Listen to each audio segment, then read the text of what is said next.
This is the Ethanol Report, the industry podcast from the Renewable Fuels Association since 2008. I'm Cindy Zimmerman.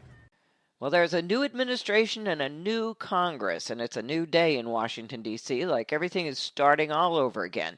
Right now I'm speaking with Geoff Cooper, President and CEO of the Renewable Fuels Association. And Geoff, well, President Donald Trump has been in office for well over a week now and done quite a bit in that time.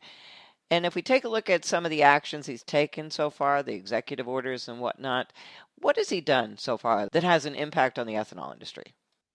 Yeah, we really have seen just a flurry of activity since President Trump was sworn in on January 20th. There's been a flood of executive orders. There's been continued progress on the confirmation process for many of his nominees for various cabinet level positions.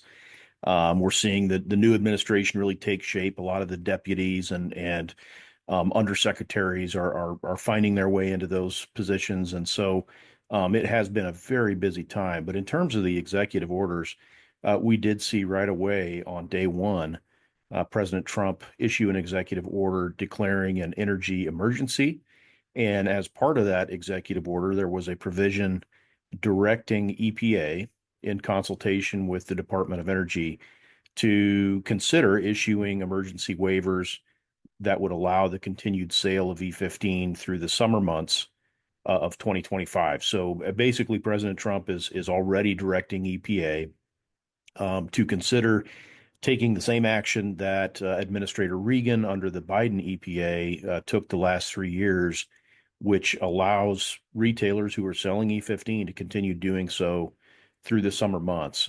So we were pleased to see that. I think it's encouraging to know that President Trump and his team are already thinking about E15. They are clearly well aware of the barrier and the problem that we have there. However, we still think Plan A needs to be getting legislation across the goal line before this summer. We think there could be some opportunities to do that in March with the government funding bill and discussion and legislation that's going to happen there. And you know, that's the way to get this done once and for all, to put this issue behind us, to get us out of this limbo of needing emergency waivers every summer. And we know, President Trump and his team are well aware of that as well. And we heard his nominee for EPA administrator actually remarked to that effect during his confirmation hearing. He said, "Look, there's there's work that Congress needs to do here to resolve this, but short of that or failing that, Mr. Zeldin said he is ready to do his part to make sure that consumers have continued access to E15 this summer." So that was the big upshot of the executive orders for the ethanol industry. There are several other executive orders and provisions that could have some impact on the ethanol industry, but the big one was that E15 provision. Let's talk a little bit more about E15. We heard the Ohio governor, who is one of the Midwest governors, to get through this petition to allow year-round E15, at least in their states. All of a sudden, the Ohio governor this week said, "Well, I don't know that I want that." All of a sudden, let's put it off for another year. What is going on there? Well, it is a bit of a head scratcher for us, and was disappointed to see that. There's really three ways that things can go for E15 this coming summer. One is to get legislation, which we talked about, which would make the governor's petition unnecessary. It would make emergency waivers unnecessary. But if we don't get that, then the kind of door number two is emergency waivers. If we don't get that, door number three is we at least know we should have 8 states that will have the ability to sell E15 throughout the summer months, and they don't need emergency waivers. They don't need anything else. It's a done deal, should be a done deal. These governors, including the Ohio governor, petitioned EPA nearly 3 years ago using their authority under the Clean Air Act to establish a level playing field for E10 and E15 in their states. EPA finally got around to approving that petition and finally finalized the regulatory changes needed last year. They delayed it a couple of years. The oil guys have been after them to further delay this. And certainly some of the refiners have been after some of these governors to further delay this action. And that's, we think, the result. That's why we saw this letter coming out of Ohio. The refiners are out there saying that, if we have to do this, if we have to produce a special gasoline blend stock for E15 blending in these 8 states, it's going to raise gas prices. And so they're out there fear mongering around that point and trying to raise concern around that. We've been saying all along, look, guys, if you don't want to do special gasoline in these 8 states, help us get legislation done. And some of the refiners have listened to that. They've been with us, in our push for legislation, but some of them haven't been. They continue to stir up trouble at the state level. So that's going to be one we're keeping a close eye on. Again, there won't even be a need for this 8 state petition if we can get legislation, and that needs to continue to be our focus.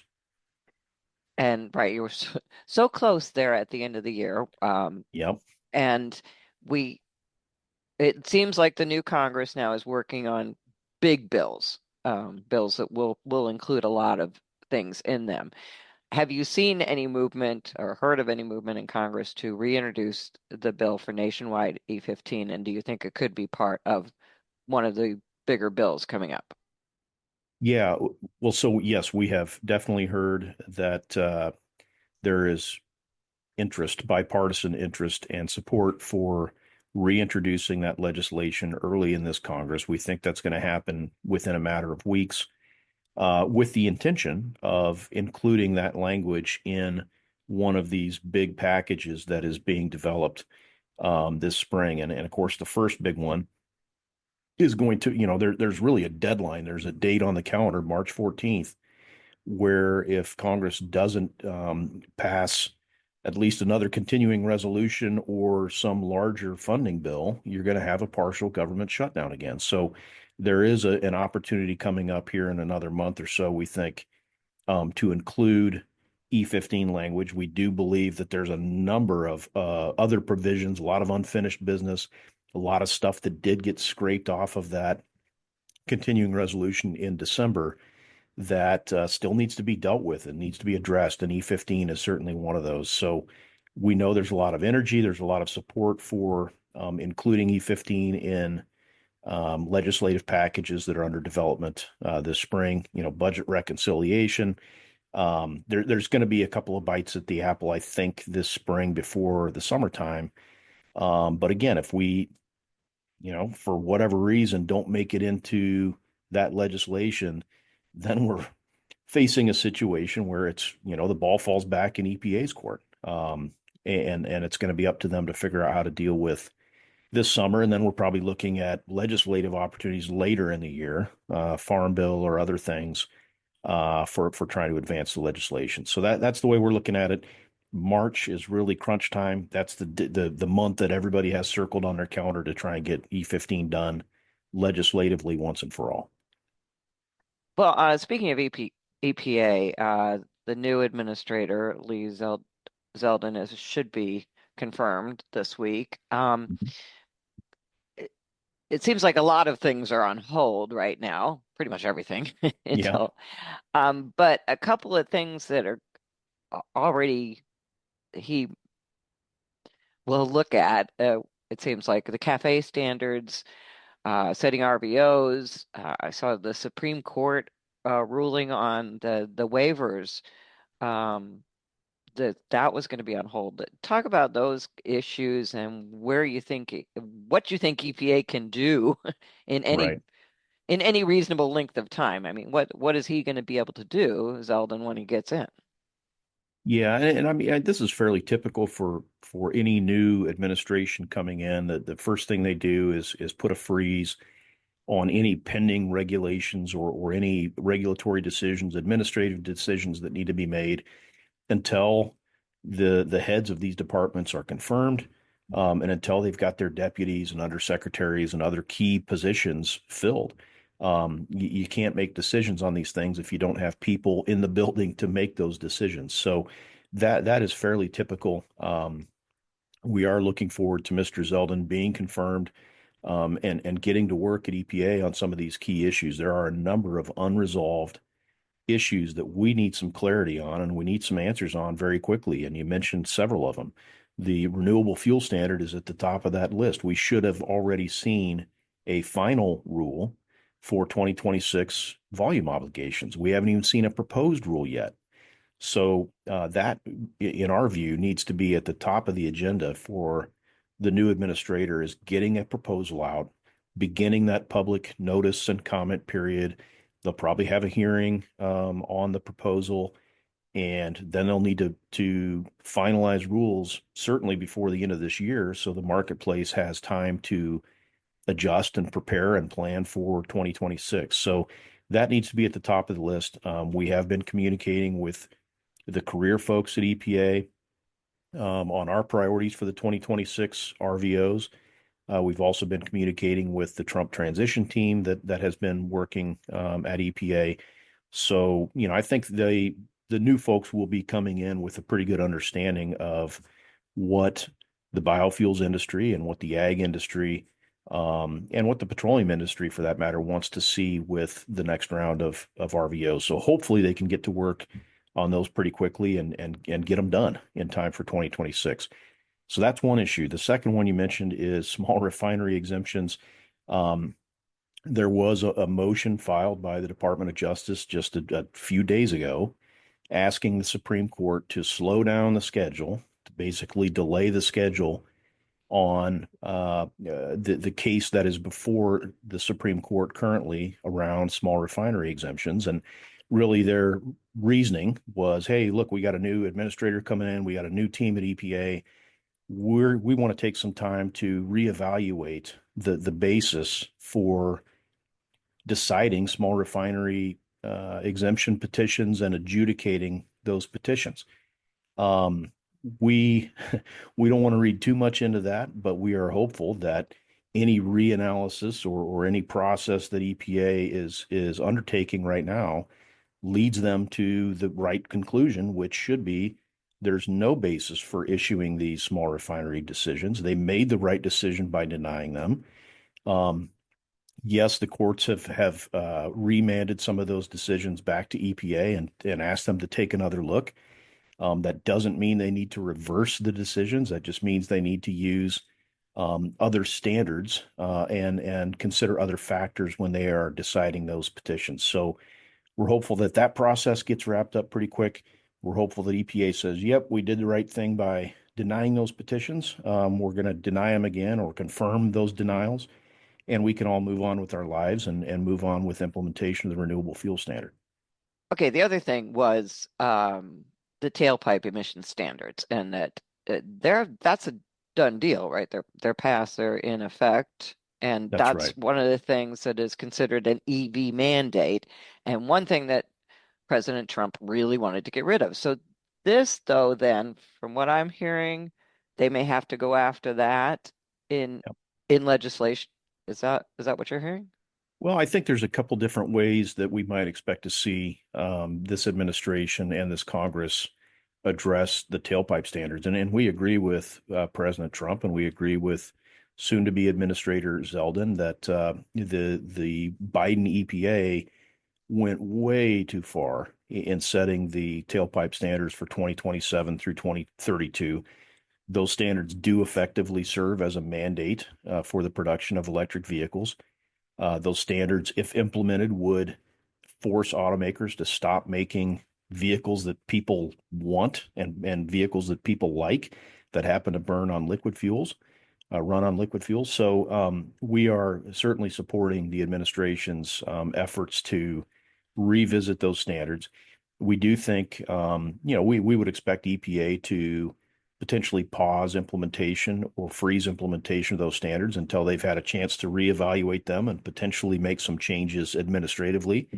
And at the same time, we think Congress could be looking at those standards as well, using their Congressional Review Act authority and other authorities. Congress has never passed a law authorizing or directing EPA to mandate the production of electric vehicles. or really to even use tailpipe standards to regulate greenhouse gas emissions in a way that forces electrification. So there is a role for Congress here, I think, to step in and reassert its powers and its authorities and make sure that EPA is following the direction of the legislative body and is not creating authority out of whole cloth. Well, at the end of the Biden administration, we did finally see some attempt to have guidance for 45Z and climate smart agriculture. And we did see a lot of Inflation Reduction Act dollars go out the door. That's all rolled together. It's all under the Inflation Reduction Act. Everything's kind of on hold right now, I guess. Tell us where that stands right now. Yeah, so we did see the Biden administration in its last few weeks issue several pieces, necessary pieces of the 45Z tax credit program that we've been waiting on for really more than a year, probably more than 18 months. We finally saw those pieces come out from the Biden administration. The first one was a notice of intent to propose regulations for 45Z, and that's basically the draft regulation itself that says, hey, here's the way we would do 45Z if we were still in charge and still had the time to run this process through the rulemaking, the Administrative Procedures Act process for establishing new regulations. That was kind of the first piece. The second piece was the 45Z GREET model from the Department of Energy, which is obviously needed to calculate carbon intensity and therefore the credit values under 45Z. And then the last piece was the climate smart ag guidelines from USDA. That interim rule was finally published as well. So those were the three pieces that we'd all been waiting on. The Biden folks sort of dumped those puzzle pieces out on the table on their way out the door. And now it's up to the Trump administration to put those pieces together. Now, as you mentioned, everything's been frozen, and that's as expected. We knew that the new Treasury Department, new USDA, they were all going to call a timeout on all this activity. That's not a surprise. Scott Bessent was just confirmed yesterday as our new Treasury Secretary. Again, deputies aren't in place. Just a lot of staffing up to do.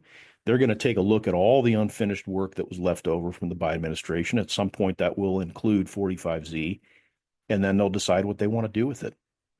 If they think the Biden Treasury did a good job, they'll stick with it and they'll move forward, with a formal proposal and notice and comment period and finalize that rule.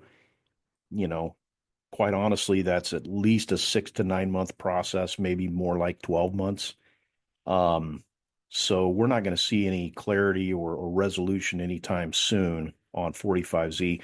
And then in the background, you got Congress looking at all this as well. You've got members of Congress advocating for full repeal of the Inflation Reduction Act to include 45Z.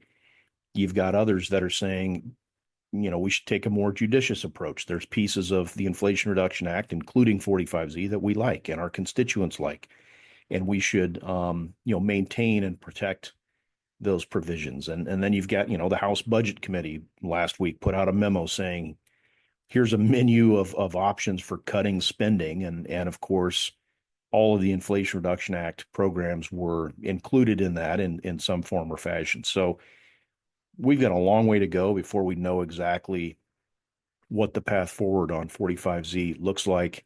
And again, it's going to involve conversations in Congress. It's going to involve conversations with the new administration. And like I said, I think we're probably 9 months away at the earliest from having any sort of clear path forward on that program.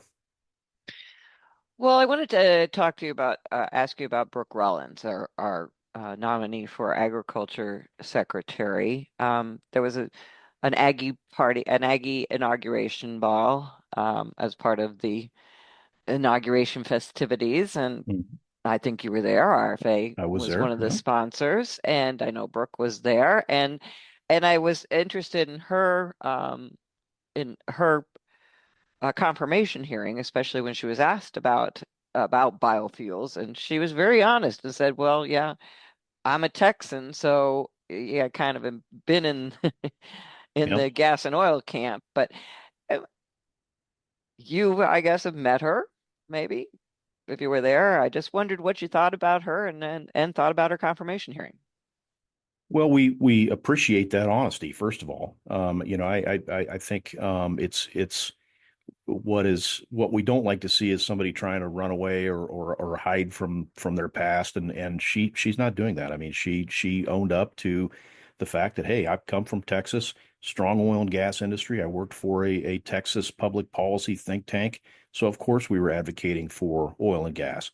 But I think what we heard from Miss Rollins that gave us some comfort is her statement that, look, this is a different job. I have a different boss now. And the bottom line is that President Trump supports ethanol.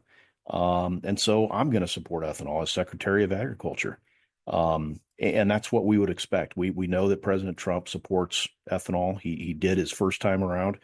And so we would expect that his cabinet is going to support ethanol too. And I think I think Brooke Rollins is quickly um, learning more and more about renewable fuels. She's hearing a lot about the importance of ethanol from our friends in Congress, both in the House and certainly in the Senate, but also from governors. We know that Governor Pillen from Nebraska, for example, had a lengthy conversation with Brooke Rollins about the importance of ethanol in Midwest agriculture, including in Nebraska. So I think she is learning a lot more about our industry, learning a lot more about its impact on agriculture, and I think that bodes well for us moving forward.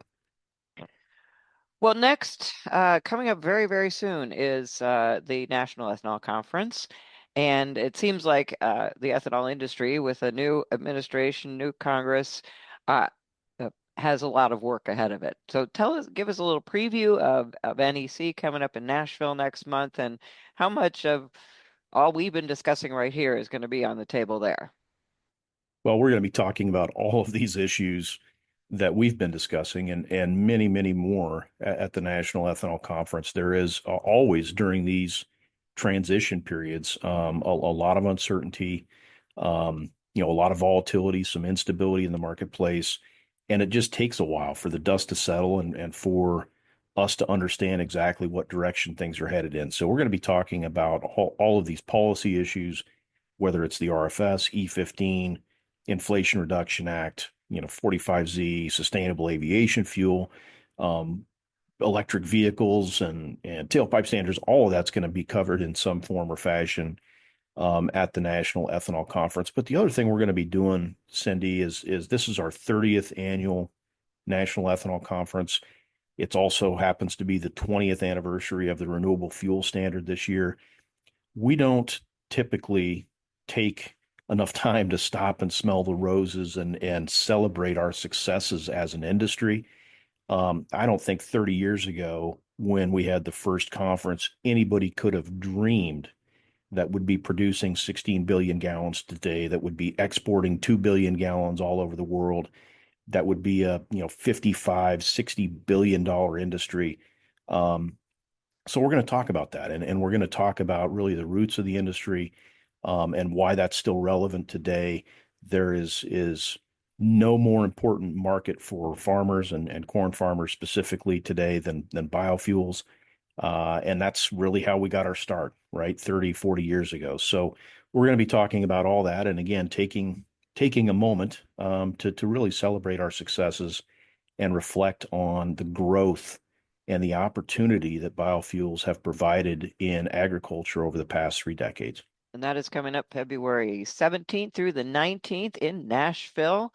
And hope everybody will be there. If you want to register, it's nationalethanolconference.com. Hope to see you there. And that's it for this edition of the Ethanol Report. Thanks for listening.